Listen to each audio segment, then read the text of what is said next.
Hello everyone, welcome back to my channel study point. आज हम start करने जा रहे हैं एलसीएम एंड एचसीएफ का नेक्स्ट डे। आज डे 6 है, जिसमें आज हम क्वेश्चन करेंगे सर्कुलर पाथ के बेस पर क्वेश्चन। जिस तरह से जैसे बोला जाता है, कोई भी व्यक्ति या कोई भी वस्तु सर्कुलर मोशन कर रही है, वृत्तीय रास्ते पर चल रही है, तो उस टाइम उसका जो इस टाइप के क्वेश्चन आते हैं, इतने मिनट में इतने सेकंड में वो चक्कर लगाती तो पुनः उसी टाइम पर कितने समय बाद मिलेगी, इस टाइप के क्वेश्चन आते हैं। तो आज हम यही डिस्कस करेंगे।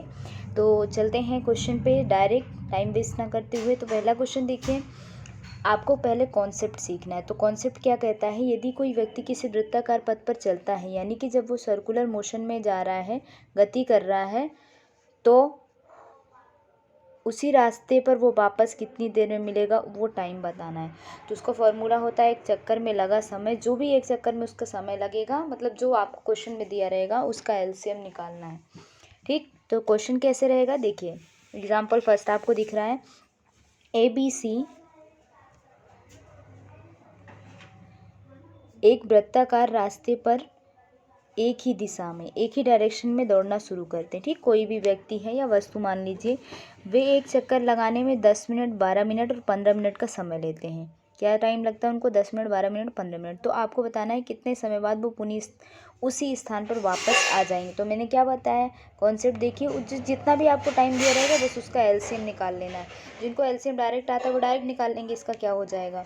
ठीक, तो अब देखिए आंसर कैसे निकालना है। एलसीएम 10, 12 और 15, इसी का क्या निकालेंगे हम? एलसीएम निकालेंगे। तो एलसीएम निकालेंगे तो क्या हो जाएगा, 2 से काट दीजिए, 5 बार जाएगा ये, 6 बार जाएगा ये 15, 5 से काट दीजिए 1, 6, 3, फिर 3 से कट जाएगा, यहाँ पे 2 जा और 1 जा, तो आपका क्या आ जाएगा, 2 5 जा 10, 10 3 जा 30 और 30 2 जा 60।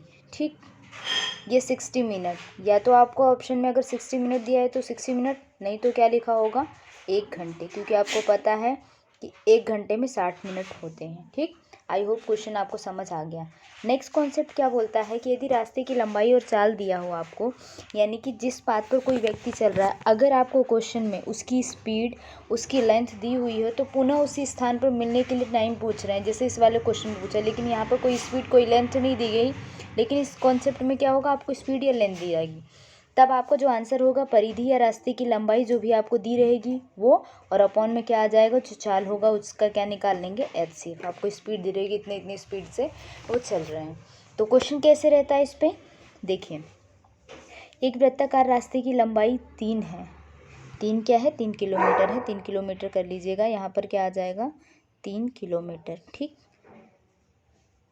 अब क्या होगा, किसी रास्ते से ए, बी और सी एक ही दिशा में क्रमशः 12 kilometre per hour, 20 kilometre per hour, और यहाँ पे 24 लिख लीजिए, दो दो सेम हो गए, या 20 ही रहने दीजिए, कोई बात नहीं है ना, अलग अलग स्पीड है, तो यहाँ पर 24 कर देती हूँ मैं।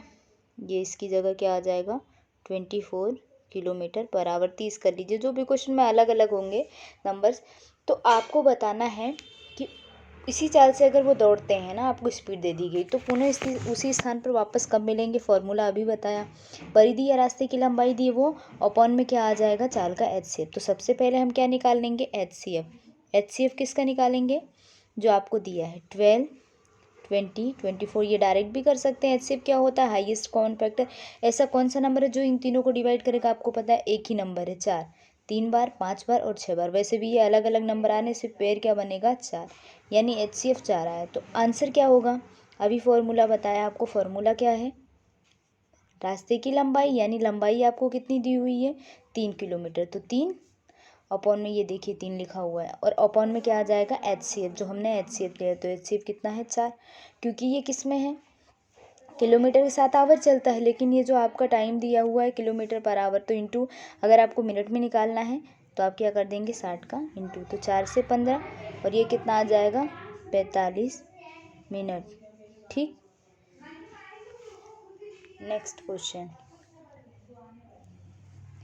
5 अंक की, देखो ये भी क्वेश्चन बहुत बार एग्जाम में आते हैं। अब देखो, मैंने आपको बताया एलसीएम और एचसीएफ, स्टार्टिंग से अगर आपने वीडियो देखा तो आपको समझ में आएगा कब हमें एलसीएम निकालना है, कब एचसीएम निकालना है। यहाँ पर किसकी बात की है, 5 अंकों की, वह छोटी से छोटी संख्या, छोटी से छोटी यानी किसकी बात कर रहे हैं, लोएस्ट कॉमन फैक्टर की, यानी कि लोएस्ट कॉमन मल्टीपल बोलते हैं जो एलसीएम, जिससे 40, 60 और 75 से भाग देने पर जो आपका शेष यानी कि जो रिमाइंडर आता है 31, 51 और 66 आता है। तो आपको क्या करना है, सबसे पहली चीज़ इनका डिफरेंस लेना है, यानी ये 40 है, ये 60 है और ये 75 है, और ये कितना है 31, 51, 66। सबसे पहले आप इनका डिफरेंस ले लीजिए, अंतर क्या आएगा, अंतर सब में 9 का आ रहा है, ठीक, और 9 का आ रहा है। बस आपको क्या करना है, इसका एलसीएम निकालना है। एलसीएम किसका निकालेंगे, 40, 60 और 75 का। बार बार मैं बता चुकी हूँ एलसीएम, यहाँ पर मैं डायरेक्ट लिखूँगी एलसीएम कितना आएगा। तो देखिए यहाँ पर एलसीएम क्या आ जाएगा, कौन सा ऐसा नंबर है जो सबको डिवाइड कर देगा, तो आपका एलसीएम आ जाएगा 600, ठीक। इसका कॉमन जो एलसीएम आ जाएगा वो 600 आप निकाल लीजिएगा। अब क्या करना है, 5 अंकों की छोटी संख्या कौन सी होती है, 5 अंकों की छोटी संख्या क्या होती है आपको पता होगा, 1 के साथ उतने 0, 5 अंकों की बोला तो 1, 2, 3, 4, 5 अंक की हो गई छोटी संख्या। नेक्स्ट प्रोसेस आपको होगी ये 5 अंकों की छोटी संख्या, बस इससे आपको जो आपने एलसीएम लिया है उसको डिवाइड कर दीजिए। तो एलसीएम से डिवाइड करेंगे, आपको पता है कितनी बार जाएगा, ये 16 है ना, कि 96 आ जाएगा। तो ये कितना आ गया आपका 400 रिमाइंडर, ओके। अब 5 अंकों की आपको सबसे छोटी संख्या निकालनी है, तो 600 आया, 400 तो आप इसको क्या कर देंगे, माइनस कर देंगे।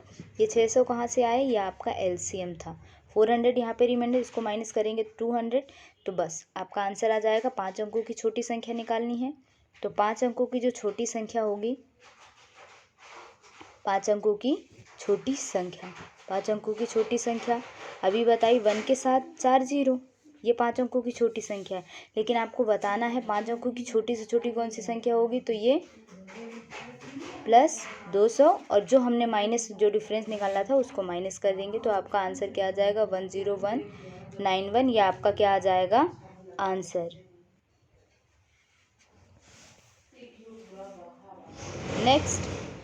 नेक्स्ट क्वेश्चन ये भी आते हैं, बहुत इजी क्वेश्चन है, देखने में बड़ा लग रहा है लेकिन क्वेश्चन बहुत ज़्यादा इजी। 8 से प्रारंभ होने वाली, 6 पर अंत होने वाली, यानी ऐसी संख्या जो 8 से प्रारंभ हो रही है और 6 पर अंत हो रही हैं, तो अंत होने वाली 8 अंकों की सबसे बड़ी से बड़ी और छोटी से छोटी संख्या का अंतर क्या होगा। तो पहली चीज़ 8 से प्रारंभ होगी, यानी 8 से प्रारंभ होगी तो 899, ये आपका क्या हो जाएगा, और 6 से यही सबसे बड़ी संख्या होगी, इसके आगे जाओगे तो आपका क्या आ जाएगा, लास्ट में 6 तो आएगा ही नहीं, यही एक संख्या है, नहीं तो फिर वो दूसरे में कन्वर्ट हो जाएगा, 1 2 3 4 5 6 7 8, ठीक। और 8 अंकों की छोटी संख्या, तो छोटी संख्या 8 अंकों की क्या हो जाएगी, और जो स्टार्टिंग 8 से हो तो बस 8 के साथ और लास्ट में 0, छोटी संख्या, यहाँ पे सब जगह क्या आ जाएगा, यही तो होगी सबसे छोटी संख्या, लास्ट में 6 लेना है।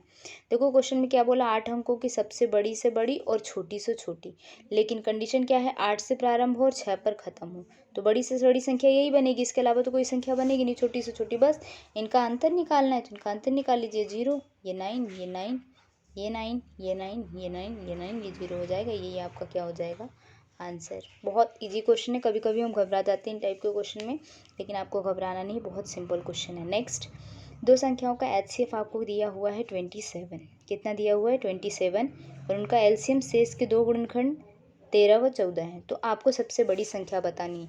जब भी इस टाइप का क्वेश्चन आए, कुछ भी नहीं, आपको क्या निकालनी है, बड़ी संख्या निकालनी है।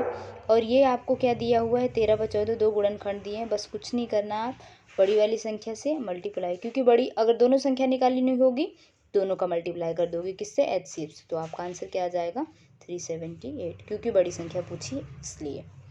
आई होप आपको ये वीडियो पसंद आए, अगर आप हमारे चैनल पर नए हैं तो चैनल को सब्सक्राइब करें, वीडियो को लाइक करें और ज़्यादा से ज़्यादा शेयर करें। मिलते हैं नेक्स्ट वीडियो में, तब तक के लिए बाय बाय, टेक केयर।